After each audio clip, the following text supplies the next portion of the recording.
Pozdrav za sve i dobrodošli na moj kanal i u moju vatrenu kuhinju. Danas obavezno ostanite na mom kanalu da pogledate način pripreme za jednu predivnu karamel čokoladnu tortu.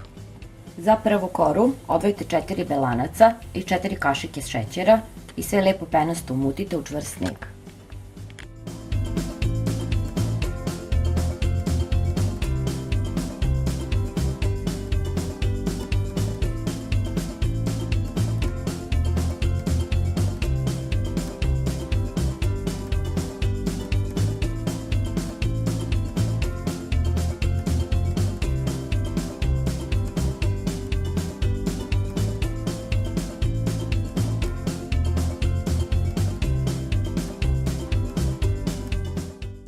Ovako čvrsto umućena belanca dodat ću jednu kašiku prezli, jednu kašiku kakao praha,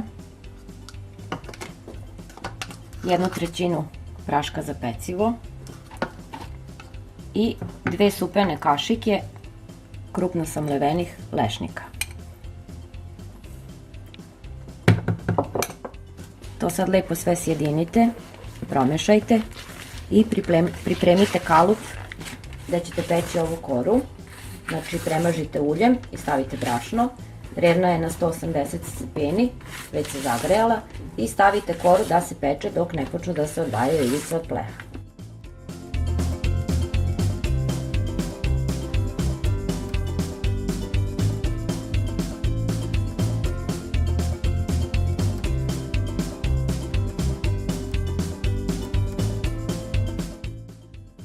Koru pecite negde između 10 i 15 minuta. Kada se ovako odvoji od ivice kalupa, znači da je gotova. Izvadite iz kalupa i ostavite da se prohladi.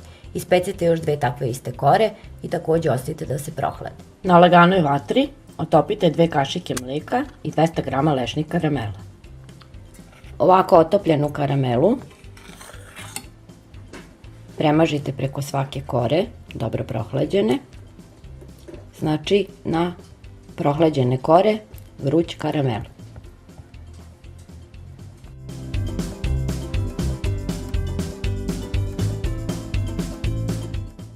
Dvanaest žumanaca umutite sa 12 kašika šećera i tu dodajte još i 3 kašike gustina. Sve to dobro umutite mikserom i stavite u šerpu na pari da se kuva.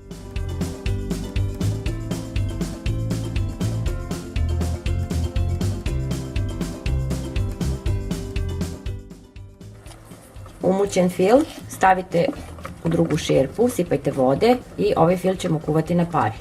Tu dodajte još 200 g izlomljene čokolade i dodajte 200 ml mleka. Fil kuvajte na umerenoj vatri dok se ne zgusne.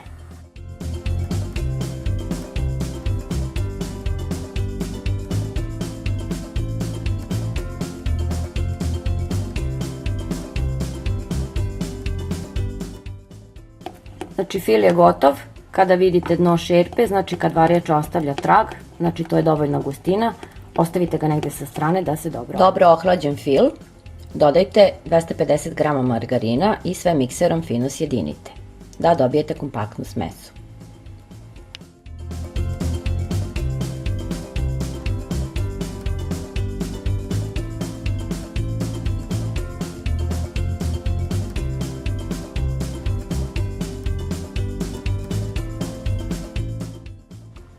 Gotov fil podelite na 3 jednaka dela i svaku ovu koru premažite sa filom. Znači i prvu, i drugu, i treću. Poslažite kore jednu na drugu i nosite u frižider da se torta dobro stegne. Ovako sređenu tortu možete dekorisati po vašoj želji. Da li ćete koristiti šlag ili istopljenu čokoladu, to zavisi od vašeg ukusa. Ja ću ovog puta dekorisati sa šlagom. Znači ravnomerno nanesite na sva 3 kore po jedan deo fila, znači isfilujte tortu i nosite u frižider da se malo stegne.